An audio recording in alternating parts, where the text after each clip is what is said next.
Good morning, everyone.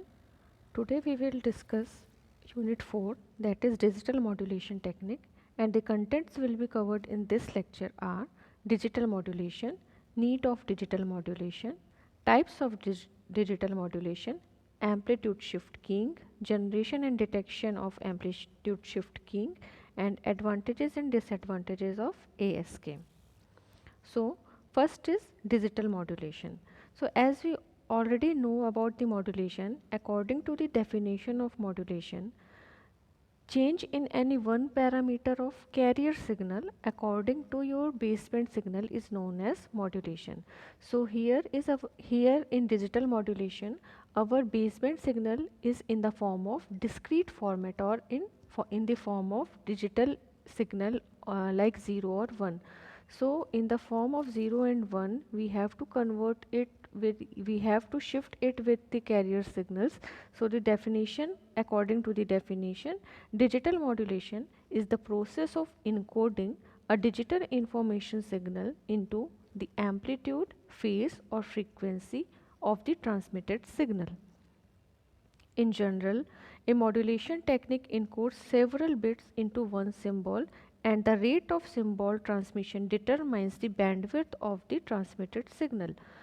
Uh, Digital modulation offers several outstanding advantages over the traditional analog system, that is easy to processing, easy to multiplexing, and noise immunity is very good.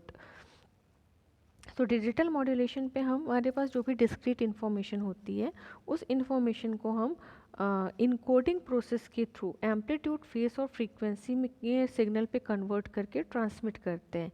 ये process हमारा होता है digital modulation का.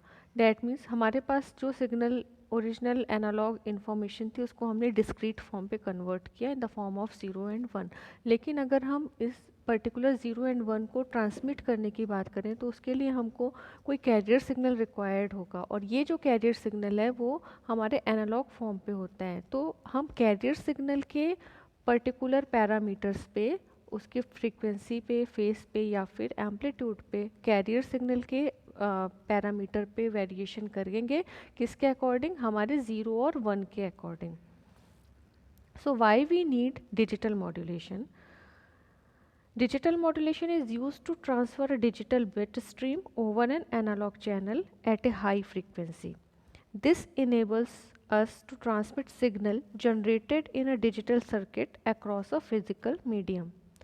This is because digital signals can be handled with higher security and digital systems are rapidly, readily and widely available.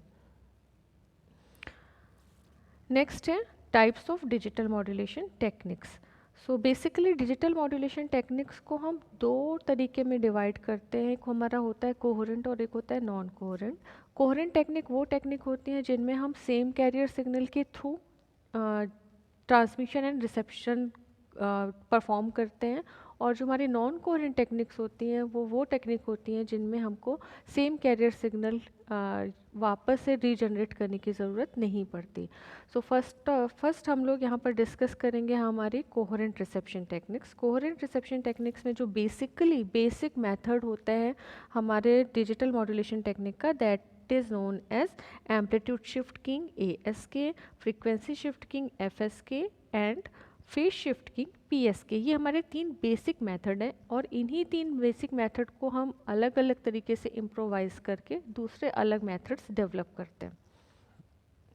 So first है हमारा amplitude shift king.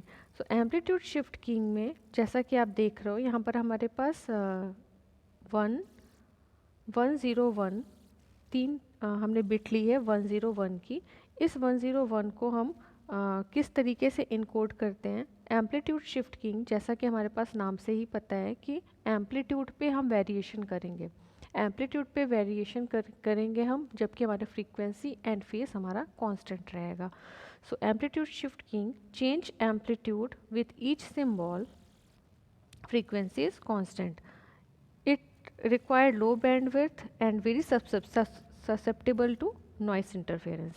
तो यहाँ पर आप देख रहे हो कि हमारे पास जो 0 और 1 है, अगर हमने 1 पे जो एम्पलीट्यूड लिया है, फ्रीक्वेंसी हमारी कांस्टेंट है, और इसका जो 1 के लिए एम्पलीट्यूड है वो कांस्टेंट है और 0 के लिए वेरिएशन है। दैट मीन्स 0 पे हमको कोई भी सिग्नल नहीं मिल रहा और 1 पे हमको एक पर्टिकुलर सिग्नल मिल रहा है। यहाँ पर ये जो आप साइनोसॉइडल वेव देख रहे हो वो क्या है, हमारे कैरियर सिग्नल। सिमिलरली अगर हम बात करें फ्रीक्वेंसी शिफ्ट कीइंग की, तो फ्रीक्वेंसी शिफ्ट कीइंग में एम्पलीट्यूड कांस्टेंट रहेगा, फेस कांस्टेंट रहेगा, बट हमारा जो फ्रीक्वेंसी है सिग्नल की, कैरियर सिग्नल की फ्रीक्वेंसी पे चेंज होगा अकॉर्डिंग टू हमारी बाइनरी बिट। यहाँ पर हमारे पास बाइनरी बिट कौन सी है, 1 एंड 0। तो 1 पे हमारे पास जो सिग्नल है वो हाई फ्रीक्वेंसी सिग्नल है और 0 पे जो हमारे पास सिग्नल है वो लो फ्रीक्वेंसी सिग्नल है। तो हम यहाँ पर ये बोल सकते हैं कि हम फ्रीक्वेंसी पे वेरिएशन कर रहे हैं, कैरियर सिग्नल की फ्रीक्वेंसी पे वेरिएशन कर रहे हैं according to our binary bit 1 और 0। तो फ्रीक्वेंसी FSK पे हमारे पास जो बैंडविड्थ रिक्वायरमेंट होती है वो काफ़ी लार्ज होती है। नेक्स्ट होता है हमारे पास फेज शिफ्ट कीइंग। तो फेज शिफ्ट कीइंग पे 1 के लिए अगर हमने फेज शिफ्ट कीइंग पे हमारे पास amplitude as well as frequency constant रहती है कैरियर सिग्नल की, बट हम चेंज वेरिएशन करते हैं अब फेस पे, कैरियर सिग्नल के फेस पे हम वेरिएशन करते हैं अकॉर्डिंग टू 1 और 0। सो अगर 1 पे हमने जो कैरियर अपना ट्रांसमिट किया और अगर हमारे पास 0 आ रहा है तो उस पर आप देख सकते हो यहाँ पर शिफ्ट हम प्रोड्यूस कर रहे हैं, इस पर्टिकुलर पॉइंट पे शिफ्ट है एंड इस पर्टिकुलर पॉइंट पे शिफ्ट है, 1 एंड 0 के अकॉर्डिंग 180 डिग्री का हम शिफ्ट प्रोड्यूस कर रहे हैं। So that this 3 techniques are known as ASK, FSK and PSK। ASK में हम एम्पलीट्यूड पे शिफ्टिंग करते हैं, FSK में हम फ्रीक्वेंसी पे शिफ्टिंग करते हैं और PSK में हम फेस पे शिफ्टिंग करते हैं। नेक्स्ट है हमारा amplitude shift keying. So amplitude shift keying ASK is a form of amplitude modulation that represents digital data as variations in the amplitude of a carrier wave. In ASK system, the binary symbol 1 is represented by transmitting a fixed amplitude carrier wave and fixed frequency of a bit duration t seconds. हमने जो भी ASK पे transmit किया उसमें binary 1 पे जो भी transmit कर रहे हैं वो एक फ़िक्स ड्यूरेशन का फिक्स ड्यूरेशन t के लिए एक सिग्नल होगा जिसका कि एम्पलीट्यूड फिक्स रहेगा। इस ASK मॉड्यूलेशन टेक्निक को हम OOK भी बोलते हैं, that is your on end of keying. ठीक है, OOK denotes the simplest form of amplitude shift keying modulation that represents digital data as the presence or absence of carrier wave। जैसा कि अभी इसके जस्ट पहले हमने देखा कि अगर हमारे पास बाइनरी 1 आ रहा है तो वहाँ पर हमको कोई ना कोई सिग्नल मिल रहा है, ठीक है, और 0 पे एब्सेंस ऑफ सिग्नल है, तो प्रेजेंस एंड एब्सेंस के कारण इसको OOK और ऑन एंड ऑफ कीइंग भी बोला जाता है। यहाँ पर आप वेव फॉर्म देख रहे हो ASK की। यहाँ पर सबसे पहले हमारे पास 1 1 0 1 0 के फॉर्म पे ये जो आप देख रहे हो ये हमारे पास क्या है, हमारे पास ये जो पर्टिकुलर 1 0 1 0 आप देख रहे हो ये हमारे पास बाइनरी इन्फॉर्मेशन है जो कि हमारा बेसबैंड सिग्नल को हमने जब बाइनरी पे इनकोड किया तो ये वो वाला फॉर्म है। नेक्स्ट सेकंड पे आप ये जो देख रहे हो ये आपके कैरियर सिग्नल्स हैं जो कि constant amplitude, constant frequency and constant face को बिलोंग करता है। सो हमारे पास कैरियर सिग्नल के इस पैरामीटर पे कौन से एम्पलीट्यूड के पैरामीटर पे हम कन्वर्जन करेंगे अपने बेसबैंड सिग्नल के अकॉर्डिंग। तो हमारे पास ये जो थर्ड फिट आप डायग्राम देख रहे हो ये डायग्राम बनेगा हमारा ASK का। सो इस कैरियर सिग्नल पे अगर हमारे पास 1 आ रहा है तो हमारे पास आउटपुट मिलेगा, as a carrier signal output मिलेगा, और 0 पे हमको कोई भी आउटपुट नहीं मिलेगा। नेक्स्ट हमारे पास जहाँ पर भी 1 अपीयर हो रहा है वहाँ पर हमको वेव फॉर्म्स मिल रही हैं और 0 पे हमको नो वेव फॉर्म मिल रही है। अगेन हमको 1 पे वेव फॉर्म मिल रही है एंड 0 पे नो वेव फॉर्म मिल रही है।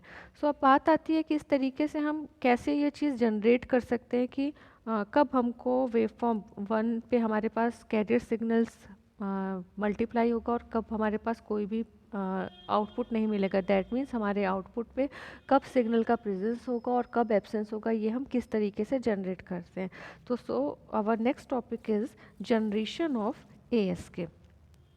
यहाँ पर जो आप डायग्राम देख रहे हो ये जो डायग्राम है यहाँ पर आप यूनिपोलर पे हमारा बाइनरी इनपुट आएगा। सपोज हमारे पास 1 0 1 एक इनपुट ले रहे हैं हम 1 0 1 और उसके साथ हमारे यहाँ पर आ रहा है साइनोसॉइडल कैरियर। सो यहाँ पर ये जो आप स्विच देख रहे हो ये जो स्विच है ये ओपन एंड क्लोज होगा किसके अकॉर्डिंग, अगर हमारे पास यूनिपोलर आउटपुट 1 आता है दैट मीन्स हमारे पास अगर बाइनरी सिग्नल 1 आ रहा है तो हम ये बोलेंगे कि जो स्विच है उसको हाई सिग्नल मिल रहा है। तो अगर हाई इनपुट आ रहा है तो ये जो स्विच है वो क्या होगा, क्लोज हो जाएगा। ये जो स्विच है वो क्या होगा, क्लोज हो जाएगा। तो जब ये क्लोज होगा तो हम तब यहाँ से हमारे जो कैरियर वेव्स थी जो कि इस फॉर्म पे थी, ये जो कैरियर वेव्स थी वो यहाँ से ट्रैवल करना स्टार्ट करेंगी, ठीक है। और 1 पे हमको क्या मिला, 1 जब हुआ तब हमारा जो ये जो स्विच था एक पर्टिकुलर टाइम ड्यूरेशन t के लिए ओपन एंड क्लोज होगा।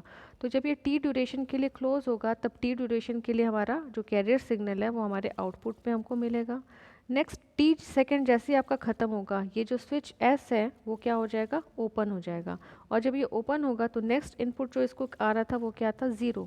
जब इसको 0 मिलेगा दैट मीन्स स्विच को लो इनपुट मिल रहा है, दैट मीन्स ये क्या होगा, आपका ओपन ही रहेगा, ये क्लोज नहीं होगा। और जब ये क्लोज नहीं होगा तो आपका कोई भी कैरियर सिग्नल यहाँ से फ्लो नहीं करेगा। दैट मीन्स आपको t सेकेंड की ड्यूरेशन पे आउटपुट क्या मिलेगा, 0 मिलेगा, कोई भी आउटपुट आपको नहीं मिलेगा। तो इस तरीके से हम प्रेजेंस और and absence of our carrier signal detect करते हैं as the output of ASK। Next आता है इसका रिसेप्शन। सो रिसेप्शन पे हम क्या करते हैं, सबसे पहले जैसा कि हमने आपको ये बताया कि ASK, FSK and PSK basically हमारे कोहेरेंट डिटेक्शन मेथड हैं, जिसमें कि हमको जो सेम कैरियर हमने ट्रांसमिशन के टाइम पे यूज़ किया था सेम वही कैरियर हमको रिसेप्शन के टाइम पे यूज़ करना है। तो सबसे पहले जब हमने हमारी ASK वेव फॉर्म को चैनल के थ्रू ट्रांसमिट किया तो बट नेचुरली उसमें ASK वेव फॉर्म पे कुछ ना कुछ नॉइस आपकी इंटरसेप्ट करेगी। सो आपके डिटेक्शन के टाइम पे जो आपका फर्स्ट इनपुट आएगा that is ASK plus noise. इस पर्टिकुलर इनपुट को हम मल्टीप्लायर पे सबसे पहले मल्टीप्लाई करेंगे कैरियर से। ये वही सेम कैरियर है जो हमने ट्रांसमिशन के टाइम पे यूज़ किया था। देन हम यूज़ करें एक लो पास फिल्टर। ये लो पास फिल्टर इस ASK पे प्रेजेंट नॉइस को रिमूव करने का काम करेगा। दैट मीन्स इसके एल लो पास फिल्टर के आउटपुट पे हमको क्या मिलेगा, प्योर ASK वेव फॉर्म, जिनमें से हमने नॉइस को सेपरेट कर दिया।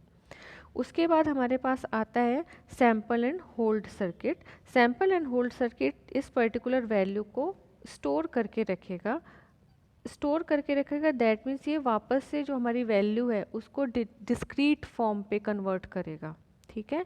डिस्क्रीट फॉर्म पे कन्वर्ट करने के बाद ये कंपैरेटर पे हम एक इनपुट वोल्टेज दे रहे हैं। ये जो इनपुट वोल्टेज है कंपैरेटर यहाँ सैंपल एंड होल्ड सर्किट से जो वैल्यू मिल रही है और हाँ जो हमारा रेफरेंस वोल्टेज है कंपैरेटर इन दोनों वैल्यूज़ को कंपेयर करेगा। और एक थ्रेशोल्ड लेवल, जैसे एक थ्रेशोल्ड लेवल हमने डिफाइन कर लिया कि इस वैल्यू से ऊपर की अगर कोई वैल्यू आएगी तो हम उसको एज बाइनरी 1 इनकोड करेंगे, और उस वैल्यू से अगर नीचे अगर कोई वैल्यू आती है तो उसको हम एज अ बाइनरी 0 इनकोड करेंगे। तो इस तरीके से हमको डिमॉड्यूलेट होते हैं हमारे बाइनरी सिग्नल। सपोज करो हमारे पास यहाँ पर सैंपल एंड होल्ड सर्किट से कोई वैल्यू 0.7 आ रही है और हमने अपना थ्रेशोल्ड डिसाइड करके रखा है, अगर 0.6 से अबव कोई वैल्यू आती है तो उसको हम इनकोड करेंगे एज बाइनरी 1, और अगर 0.6 से कोई वैल्यू नीचे आ रही है तो उसको हम डिकोड करेंगे एज बाइनरी 0। ये बस एक एग्जांपल है आप लोगों को समझाने के लिए। सो उस थ्रेशोल्ड के ऊपर अगर अबव अगर कोई वैल्यू आ रही है तो उस वैल्यू को हम इनकोड करेंगे एज बाइनरी 1, और उस थ्रेशोल्ड के नीचे की वैल्यू को हम कंसिडर करेंगे एज बाइनरी 0। तो हमारे पास इस तरीके से आउटपुट पे डिमॉड्यूलेटेड आउटपुट पे हमारे पास बाइनरी सिग्नल रिप्रोड्यूस होता है। So the receiver receives the ASK modulated waveform from the channel, but here this modulated waveform is affected with noise signal because it is forwarded from the free space channel. So this noise can be eliminated after the multiplier stage by the help of low pass filter. Then it is forwarded from the sample and hold circuit for converting it into discrete signal form. Then at each interval the discrete signal voltage is compared with the reference voltage to reconstruct the original binary signal. And the last topic is advantages and disadvantages of ASK. So the advantages are, it can be used to transmit digital data over optical fiber. The receiver and transmitter have a simple design which also makes it comparatively inexpensive.